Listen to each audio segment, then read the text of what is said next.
folks, welcome to another episode of DIY Buddy Guy. Today's project, we're going to be looking at the check engine light bulb. According to the code scanner, it says that there's a malfunction with the bulb. There's a chance that the bulb itself went bad. I think the reason being when it happened was someone tried to break into my daughter's car, tried smashing a screwdriver into the ignition, had to change that. That's another story. But there's another video showing how I removed the instrument cluster from the dash.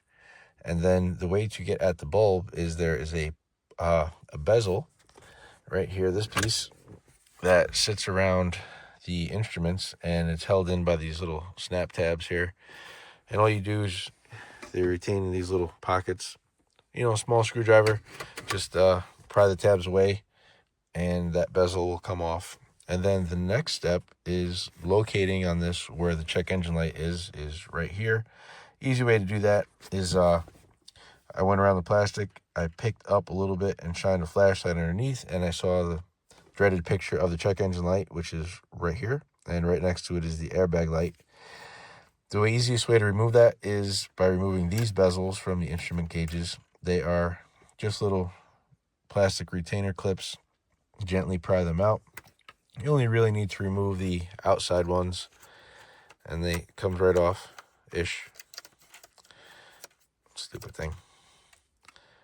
And then you can gently pick this piece of plastic off of the instrument cluster.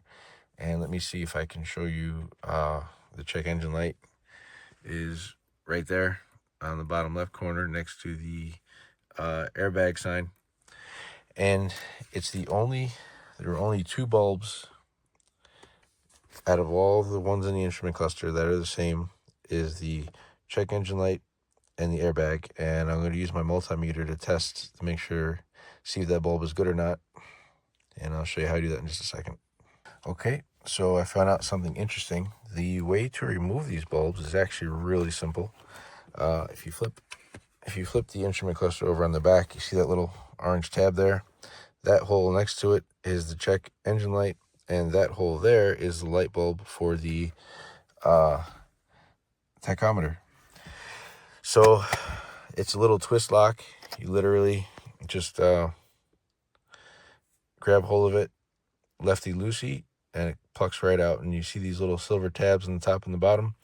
Those pins make contact on the circuit board, that piece of solder on the top, and sorry about the light, that piece of solder on the bottom.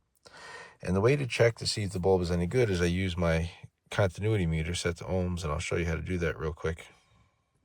So I have my multimeter set to ohms. See the little horseshoe symbol there next to the tone sound, and it says OL for open line, which means that there is no continuity. And I'm going to try to hold this at the same time, but I forgot my tripod. But if you touch the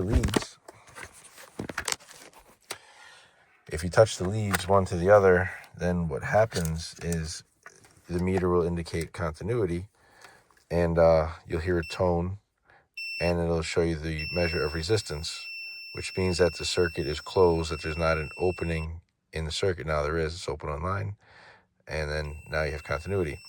So what I want to do with the light bulb, the way it works is on one pin, on the left silver side, this is one lead from the filament of the wires attached for the light bulb, and it goes from the pin on the left through the light bulb and then out to the pin on the right. And if the light bulb is good, if you touch the meter on the pin on the left side and the pin on the right side, if the light bulb is good, it'll complete the circuit, you'll have continuity, and the meter will show.